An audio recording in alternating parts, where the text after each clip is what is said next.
ଆଜି ମୁଁ ପ୍ରମାଣ କରିକି ହିଁ ଦେଖେଇବି ଏ ଘରର ସର୍ବଗୁଣା ସମ୍ପନ୍ନ ବୋହୂ ହଉଛି ମୁଁ। ତ ଆଜି ହଉଛି ସୁଦଶା ବ୍ରତ। ତ ସକାଳୁ ଜଲ୍ଦି ଉଠି ଗାଧେଇ ପାଧେଇ ସାରି କାଲି ରାତିରୁ ବତୁରେଇ ରଖିଥିବା ଅରୁଆ ଚାଉଳକୁ ପ୍ରଥମେ ବାଟି ଆଣିଲି। ତ ସର୍ବପ୍ରଥମେ ଠାକୁର ଘରେ ଗୋଟେ ସୁନ୍ଦର କିନା ଚିତା ପକେଇଲି।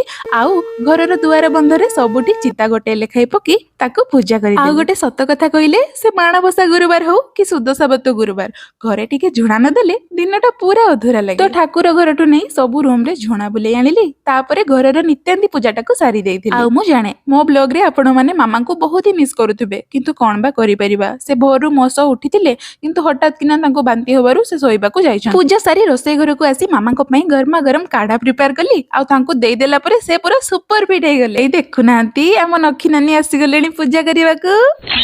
ଆଉ ଆପଣମାନଙ୍କୁ ତ ଜଣା ହିଁ ଥିବ, ଏଜ ୟୁଜୁଆଲ ଆମ ଶାଶୁ ବୋହୂଙ୍କ ଭିତରେ ଯାହା ହୁଏ, ମାମା ପୂଜା କରନ୍ତି ଆଉ ତାଙ୍କୁ ପୂଜା କରିବା ଶୈଳୀକୁ ମୁଁ ଭଲସେ ଅନୁସରଣ କରେ। ତ ଫାଇନାଲି ଆମର ପୂଜା ସରିଗଲା। ମା ଲକ୍ଷ୍ମୀଙ୍କ ପାଖରେ ଲଗେଇଥିବା ଫଳ ଭୋଗକୁ ଆମେ ବ୍ରେକଫାଷ୍ଟ ଉପରେ ଖାଇ ନେଇଥିଲୁ। ଆଉ ଯେହେତୁ ଆଜି ମାମାଙ୍କର ଦେହଟା ଟିକେ ଅସୁସ୍ଥ ଥିଲା, ତ ରୋଷେଇ ଘରର କାର୍ଯ୍ୟଭାରକୁ ମୁଁ ମୋର କାନ୍ଧ ଉପରେ ନେଇଥିଲି। ଆଉ ବାକି ରହିଲା ମୋର ସର୍ବଗୁଣା ସମ୍ପନ୍ନ ବୋହୂ ହବା କଥା। ଆରେ ସତ କଥାଟା ମୁଁ ଜାଣେ, ଏ ଘରେ ମତେ ସମସ୍ତେ ଭାରି ଭଲ ପାଆନ୍ତି। ଆଉ ସମସ୍ତଙ୍କ ମନରେ ମୁଁ ଗୋଟେ ସୁନ୍ଦର ଜାଗାଟିଏ ମଧ୍ୟ କରିପାରିଛି। କିନ୍ତୁ ଗୋଟେ ଲକ୍ଷ୍ମୀ ପ୍ରତିମା ଭଳିଆ ବୋହୂ ହେଇପାରିଛି କି ନାହିଁ ମୁଁ ଜାଣେନି, କିନ୍ତୁ ସମସ୍ତେ ମତେ ଭଲ ପାଆନ୍ତି, ସେଇଟାକୁ ନେଇ ମୁଁ ଭାରି ଖୁସି। କିନ୍ତୁ ଆଜିକୁ ଗୋଟେ ବର୍ଷ ହେଇଗଲାଣି ମୋ ବାହାଘରକୁ, କିନ୍ତୁ ଗୋଟିଏ ଜିନିଷ ମୋ ମନରେ ସବୁବେଳେ ଘାରୁଥାଏ। ଆଉ ସେଇ କଥାଟି ହଉଛି, ଯେତିକ କାମ ମୁଁ ମୋ ଶାଶୁ ଘରେ କରୁଛି, ତାର ଯଦି 50% କାମ ମୁଁ ମୋ ବାପ ଘରେ କରିଥାନ୍ତି ନା, ମୁଁ ଗୋଟେ ଲକ୍ଷ୍ମୀ ପ୍ରତିମା ଝିଅ ତ ନିହାତି ଭାବରେ ହେଇପାରିଥାନ୍ତି। ଆଉ ଏଇ କଥାଟି ଖାଲି ମୋ ମନରୁ ନୁହଁ, ଯେତିକ ମ୍ୟାରେଡ୍ ଝିଅ ମୋର ଭିଡିଓ ଦେଖୁଛନ୍ତି, ଆଉ ତା ସହିତ ମୋର ଶାଶୁ ମା ଆଉ ମୋ ନିଜ ମା ମଧ୍ୟ। ଆଉ ବୋଧେ ସେଇ ପାଇଁ ଏବେ ଯେବେ ବି ମୁଁ ମୋ ବାପ ଘରକୁ ଯାଏ, ମୋ ମାକୁ ପ୍ରାୟ କମ କାମ କରିଦିଏ, ଆଉ ମୁଁ ଟିକେ ତାକୁ ସାହାଯ୍ୟ କରେ। ଆଶା କରୁଛି ଆଜିର ଭିଡିଓଟି ଭଲ ଲାଗିଥିବ। ଭଲ ଲାଗିଥିଲେ ଚ୍ୟାନେଲକୁ ସବସ୍କ୍ରାଇବ କରିବେ।